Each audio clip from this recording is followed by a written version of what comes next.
17-year-old David Yeager was last seen on February 6, 1971. The world was a lot different back then. Richard Nixon was president. The Vietnam War was raging with protests growing stateside. And Super Bowl V had just wrapped up with the Colts defeating the Cowboys. For Yeager, it was his senior year at Byrd High School.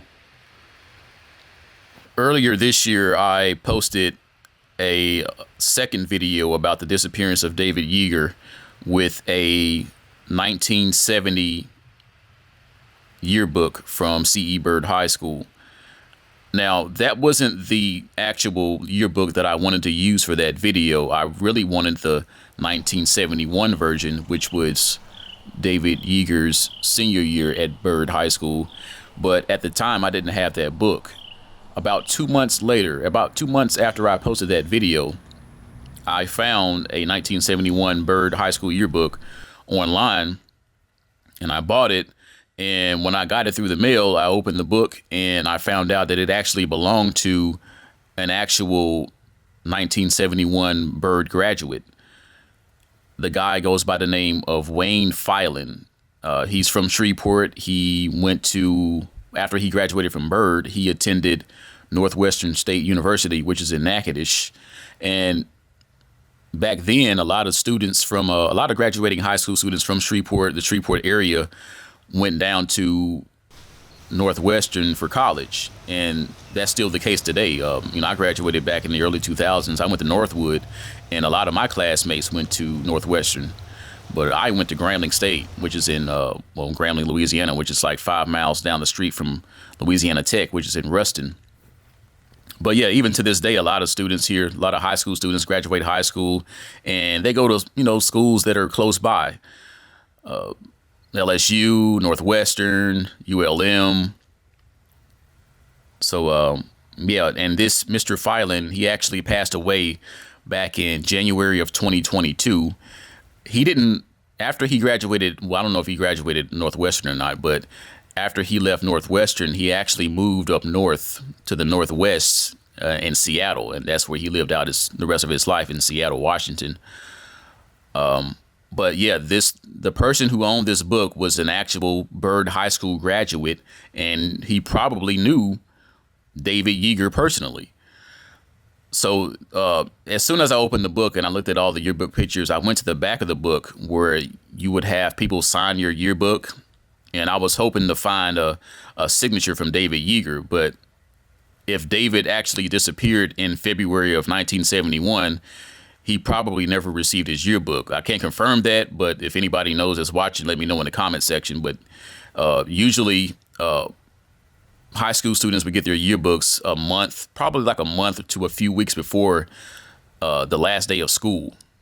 So yearbooks were usually released like around April, early April, late March. So David probably never received his senior high school yearbook. But today we're at Columbia Park. That's off Line Avenue. Columbia Park is a historic park in Shreveport. It's in the more prestigious area of Shreveport. Today we're in Columbia Park. Now, Columbia Park is the last sighting. It's unconfirmed, but it's supposed to be the last sighting of David. A young girl by the name of Kathy James reportedly says that she saw David in this park a few months after his disappearance. Now, here we are 50 years later, and police has never heard back from this Kathy James, but she claimed that day in Columbia Park that she had an encounter with David Yeager, and he told her that he was currently living in Natchitoches, and he had plans of moving further down south in Louisiana, possibly Baton Rouge or New Orleans. So if this Kathy actually saw David months after his disappearance, why was he there, and why was he living in Natchitoches, which is where Northwestern University is? Did he just want to skip graduation and just live like a homeless person in Natchitoches? Like, what? It doesn't really make any sense that he would miss his high school graduation and then move to the town where a lot of his classmates would be attending college, you know? And the whole story just sounds weird, just like his disappearance does. It just adds more suspicion and mystery to the whole story. It just... Okay, so if he was down there in Natchitoches back in the 1970s, early 1970s, I'm pretty sure he's also saw some of his other classmates from Byrd while he was down there. Why wasn't his sightings reported in Natchitoches if he was actually in Natchitoches living there for a certain amount of time? Don't you think some of his classmates would have recognized him and reported his sightings to the police? Hey, this guy that I went to high school with, he's here in Natchitoches. He skipped graduation. His family is looking for him. He's right here in Natchitoches. He's originally from Shreveport, and this is where he is now.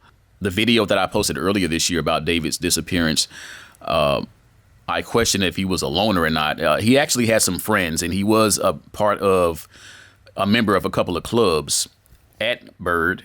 He was actually a member of the Gay Art History Club, Drama Club, and he had joined the debate team during his senior year.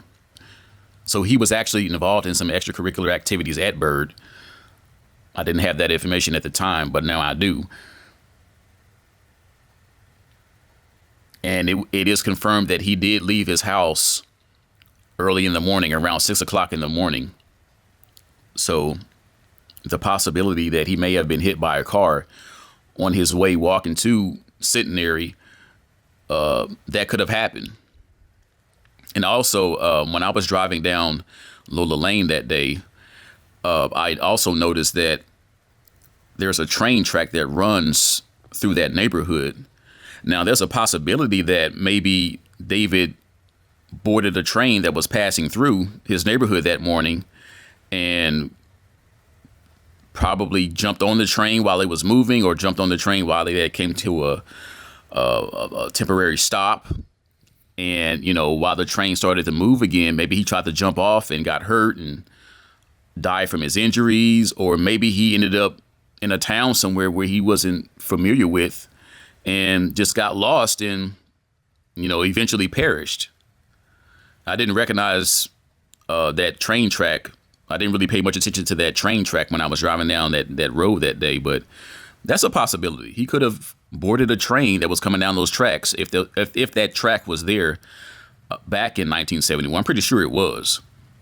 But it's a possibility that David could have boarded a train that was passing through his neighborhood and probably got off somewhere in another state, another town somewhere where he wasn't familiar with, and just got lost, and, you know, who knows? So we're going to read some of the actual signatures and messages left by Mr. Filan's classmates of Byrd High School, 1971. Now, some of the words are kind of hard to make out because they're written in cursive, and I don't think kids even write in cursive anymore nowadays, but some of these words will be kind of hard to make out, but just bear with me here. Okay, so on the first page, it says, "All man, to the original Huey of the decade, I shall uphold your rules and standards by the best CJ of my knowledge. It's really been a 2 or 3 great years knowing you. I've enjoyed knowing you, even though you tried to seduce me every minute. Remember, best friends come in small packages of tart. I don't know what that means. Tart avocados. Hooey. From Captain Stud Hoss. Raise it this summer. Hope you finally get I don't know what that word is. Lean in Jimmy T. Yada yada. Okay, this is signed by a guy by the name of David Terry. It's not David Yeager. It's a guy by the name of David Terry. Okay, this next message is left by Looks like a Johnny Sue or a Johnny Sour. Wayne, you are midst undoubtedly the sorriest, won't low down, cheap son of a bitch. I know, but you're a good tart avocado. What does that avocado saying mean? And a great best friender from a good.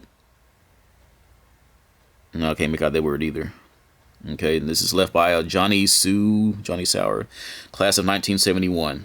Okay, next one is Carolyn Goyne. Well, another year shot to hell. Aren't you glad that we are big seniors that are big? We don't have to put up with this bag any longer. You're a swell guy. I really like you. Be gold, love always, Carolyn Goyne. All right.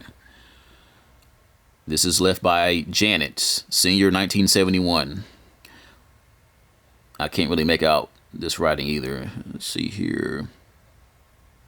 It's really been great this year. We finally at the top. It's been really groovy. Been with you in her room. I want to squish you all the luck on in the. I want to wish you all the luck in the world to once of the greatest guys I know. Guess. Okay, I can't really add stuff in. Okay, let's see. They're trying to make out this one here. Okay, here's another one left by Rhonda Griffin. Rhonda says, boy, here we had a great time in English. Poor man Brett will never be the same. Too bad. I'll see you next year at Big NSC. That's Northwestern in Natchitoches. We'll straighten out Natchitoches. The place will be like the same year after we get to, I don't know what this is. Okay, here's another message left by another David Liler, looks like. Man, best friend, roommate, ha, lots of fun. Women, let's try not to kill one another at college. If one gets in trouble, the other help out. We'll be the best friends, terrors. Be seeing you, Wayne. David Liler. You know, that's something that I didn't want to do when I was in high school and I graduated high school. I didn't want to see a lot of my high school friends in college also. I guess, college is another chapter in your life and I just want to see new people. But, that's what a lot of people do. They go to, especially like here in the deep South, they go to college with their high school buddies also. I see a lot of his friends also went to Northwestern. Okay, this one is left by a Leah. Wayne, you've got to tell my favorite boyfriend or best friend, I guess what it is. I don't think BF meant boyfriend back then. I'll always remember you. How could I forget? Try to stay proficient. It suits you very much.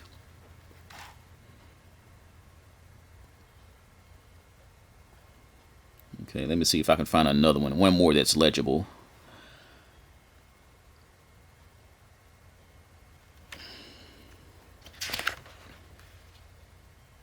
I wonder how many of these people are still alive because, Wayne himself is actually deceased. John Holcomb. Wayne, I know it's an honor for you to know me, but it's not an honor for me to know you. Only kidding. Good luck and be cool. John Holcomb.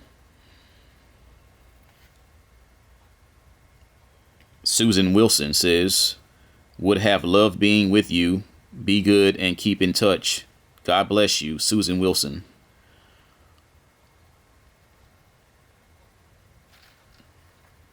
Okay, so looks like Wayne had a lot of friends, but unfortunately I couldn't find anything left by David Yeager because, as I said earlier, I think David probably disappeared months before he was able to receive his yearbook.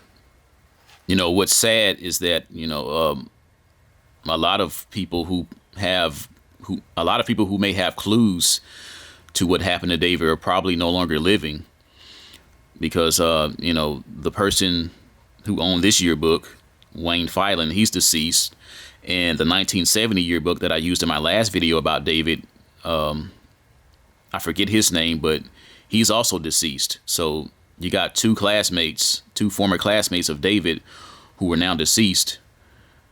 And, these guys probably knew David, and, they can't tell you anything now because they're gone.